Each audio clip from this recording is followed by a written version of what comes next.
வணக்கம், நான் உங்கள் ஆர்ஆர் கேபிட்டல் சதீஷ். 11/2/2024 இன்றைய பங்கு சந்தை செய்திகளோட எஸ்பிஐ மூலமா எலக்ட்ரல் பாண்ட் இஷ்யூ பண்ணியிருந்தாங்க இல்லையா, அந்த பாண்டோட ரிப்போர்ட்டை வெளிப்படைத்தன்மையா மார்ச் 6ஆம் தேதிக்குள்ளால வெளியிடணும்னு சொல்லி ஏற்கனவே சுப்ரீம் கோர்ட் ஆர்டர் போட்டிருந்தாங்க. சப்மிட் பண்றதுக்கு ஜூன் 30ஆம் தேதி வரைக்கும் ஸ்டேட் பேங்க் டைம் கேட்டிருந்தாங்கல்ல, அதிரடியை டிஸ்மிஸ் பண்ணி சுப்ரீம் கோர்ட் உத்தரவு போட்டிருக்காங்க. அதோட சேர்த்து டாடா குழுமத்தில் பெரும்பான்மையான நிறுவனங்கள் இன்னைக்கு டவுன்ல இருந்தது நம்ம பார்க்க முடிஞ்சிச்சு. இந்த மாதிரிப்பட்ட செய்திகளை தான் இன்னைக்கு நம்ம பார்க்க போறோம். காலையில கிஃப்ட் நிப்டி நெகட்டிவ்ல நமக்கு இண்டிகேட் பண்ணுச்சு. அது தொடர்ந்து டவுன்ல ஓபன் ஆன இந்தியன் மார்க்கெட் கண்டினியூவா டவுன் சைடு தான் இருந்துச்சு. பாசிட்டிவ் சைடுல இந்தியன் மார்க்கெட் வந்திருந்தாலும் சஸ்டெயின் பண்ண முடியல, திரும்பவும் மார்க்கெட் டவுன் சைடுல போயிருந்துச்சு. இதுக்கு முக்கியமா ரெண்டு காரணங்களை நம்ம பார்க்கலாம். முக்கியமான முதன்மையான காரணமா பாத்தீங்கன்னா, டாடா குழுமத்துல டாடா சன்ஸ் நிறுவனம் ஐபிஓ வர்றதா ஏற்கனவே ஒரு ரூமர் இருந்துச்சு இல்லையா. 2022ல ரிசர்வ் பேங்க் ஆஃப் இந்தியா நான் பேங்கிங் பினான்சியல் நிறுவனங்கள் கம்பல்சரி 3 வருஷத்துக்குள்ளால பங்குச்சந்தையில ஐபிஓ மூலமா பட்டியலிடணும்னு சொல்லி ஒரு ரூல்ல போட்டிருந்தாங்க.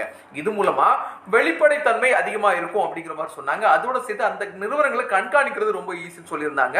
இதன் எதிரொலியா தான் டாடா குழுமத்தில் உள்ள டாடா சன்ஸ் நிறுவனம் ஐபிஓக்கு வரப்போகுது அப்படிங்கிற மாதிரி ஒரு எதிர்பார்ப்பு இருந்துச்சு. சரி, இந்த டாடா சன்ஸ் நிறுவனம் தான் டாடா குழுமத்தினுடைய முக்கியமான நிறுவனம். இதுல ஏறத்தாழ 3% மேல டாடா மோட்டார்ஸ் வச்சிருக்காங்க, 3% மேல டாடா கெமிக்கல்ஸ் வச்சிருக்காங்க, டாடா பவர் 2% வச்சிருக்காங்க. இதர நிறுவனங்கள் எல்லாமே 6%, 1% சொல்லிட்டு ஹோல்டிங் வச்சிருக்காங்க. இந்த சூழ்நிலையில கடந்த 2 வாரமா பாத்தீங்கன்னா டாடா குழுமங்கள் அபரிதமாக இருந்துச்சு. ஏறத்தாழ 45 நாட்களுக்கு மேல டாடா மோட்டார்ஸ் பயங்கரமா ஏறிட்டு வந்துச்சு. கடந்த 2-3 நாட்கள்ல மட்டுமே 27% மேல டாடா கெமிக்கல்ஸ் மட்டுமே பாசிட்டிவ் சைடுல இருந்துச்சு. இன்னைக்கு 10% டவுன்ல இறங்கி இருக்கு இல்லையா. இதோட முக்கியமான காரணம் டாடா சன்ஸ் ஐபிஓல இருந்து பேக் அடிக்கிறாங்க அப்படிங்கிற மாதிரி ஒரு தகவல் இருக்கு. டாடா சன்ஸ் நிறுவனம் என்ன நினைக்கிறாங்கன்னா, ஏறத்தாழ 20,000 கோடிக்கு மேல அவங்களுக்கு கடன் இருக்கு. அந்த கடனை 100 கோடி ரூபாய்க்கு கீழே கொண்டு வர்றதுக்கான வாய்ப்புகள் இருக்கான்னு பாக்குறாங்க. அப்படி ஒரு சூழ்நிலை வரும்போது ஐபிஓ தவிர்க்கலாங்கிறது அவங்களோட எண்ணம். இந்த எண்ணம் அப்படியே மார்க்கெட்ல ரிஃப்ளெக்ட் ஆச்சு.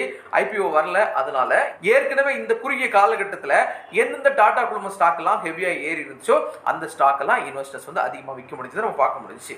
அதன் எதிரொலியா ப்ராஃபிட் புக்கிங் இருந்துச்சு.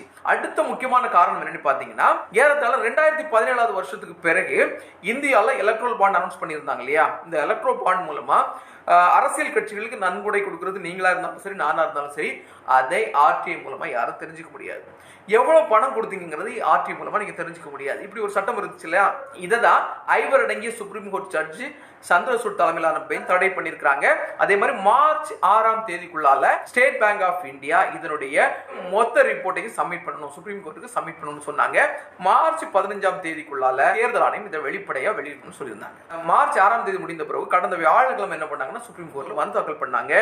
எஸ்பிஐ சார்பில் எங்களுக்கு ஜூன் 30ஆம் தேதி வரைக்கும் கால அவகாசம் கொடுத்தா மட்டும்தான் எங்களால இதை வந்து கம்ப்ளீட்டா ரிப்போர்ட்டை சப்மிட் பண்ணணும்னு முடியும்னு சொன்னாங்க. அதுதான் இன்னைக்கு சுப்ரீம் கோர்ட் விசாரிச்சாங்க. விசாரிச்சதுல என்ன பண்ணாங்கன்னா, நாளைக்கு மார்ச் 12ஆம் தேதி சாயங்காலத்துக்குள்ளால என்டையர் ரிப்போர்ட்டை சப்மிட் பண்ணணும். மார்ச் 15ஆம் தேதிக்குள்ள தேர்தல் ஆணையம் கம்பல்சரி பொது வெளியில வெளியிடணும்னு சொல்லிட்டாங்க. அதோட சேர்த்து ஏறத்தாழ இந்த ரிப்போர்ட்டை நீங்க சப்மிட் பண்ணணும்னு சொல்லி உங்களுக்கு 26 நாட்கள் கால அவகாசம் கொடுத்த பிறகும் நீங்க இதை ஏன் செய்யலன்னு சொல்லி பயங்கரமா எஸ்பிஐ சாடிட்டாங்க. பேங்க் ஆஃப் இந்தியா சைடுல அவங்க செஞ்சது மிகப்பெரிய தவறு அப்படிங்கிற மாதிரி தான் பொதுமக்களிடையே பார்க்கப்படுது. எஸ்பிஐ இந்த மாதிரி கால அவகாசம் கேட்டதும் மக்களை திசை திருப்ப முயன்றதும் ரொம்ப தப்புங்கிற மாதிரி தான் மக்கள் மத்தியில் பார்க்கப்படுது. அதன் எதிரொலி தான் இன்னைக்கு மார்க்கெட் வாலட்டிலிட்டியோட முக்கியமான காரணமா நான் பார்க்கிறேன். இது இன்னும் தொடரலாம்ங்கிறது என்னுடைய எதிர்பார்ப்பு. அதன் எதிரொலியா தான் நான் இன்னைக்கு இறங்கின 185 புள்ளிகள் நிப்டியோட இறக்கத்தை பார்க்கிறேன். க்ளோசிங்ல 160 புள்ளிகள் இறக்கத்துல செட்டில் ஆயிருந்தாலும், சென்செக்ஸ் 600 புள்ளிகளுக்கு மேல இறக்கத்துல செட்டில் ஆயிருந்தாலும், பேங்க் நிப்டி 500 புள்ளிகளுக்கு கீழே செட்டில் ஆயிருந்தாலும், இந்த இறக்கத்தை நான் இந்த எலக்ட்ரல் பாண்டினுடைய இஷ்யூவும் இருக்கு அப்படிங்கிற மாதிரி தான் பார்க்கிறேன். என்னுடைய கருத்து உங்க கருத்தா இருக்கணும்னு அவசியம் இல்லை. ஆனா மார்க்கெட் ரொம்ப ஹைல இருக்கு, நீங்க நல்லா ப்ராஃபிட்ல இருக்கீங்கன்னா உங்க சொந்த முடிவுல உங்களுக்கு இதுல லாபத்துல ஒரு பகுதி எடுக்கணும், இந்த வாலட்டைல என்னால தாங்க முடியாது அப்படிங்கிற மாதிரி உங்களுக்கு தோணுச்சுன்னா உங்க சொந்த முடிவுல கொஞ்சம் லிக்விடிட்டி பண்ணிக்கோங்க. இது முதல் விஷயம். அடுத்ததா பாத்தீங்கன்னா, கடந்த 2 நாளைக்கு முன்னால ரிசர்வ் பேங்க் கவர்னர் திரு சக்திகாந்த் தாஸ் வந்து பேடிஎம் நிறுவனத்தினுடைய செயல்பாடை வச்சு ஒரு கமெண்ட் கொடுத்திருந்தாங்க. சிந்திக்கவும் தோணுச்சு, அதே மாதிரி சிந்திக்கவும் தோணுச்சு.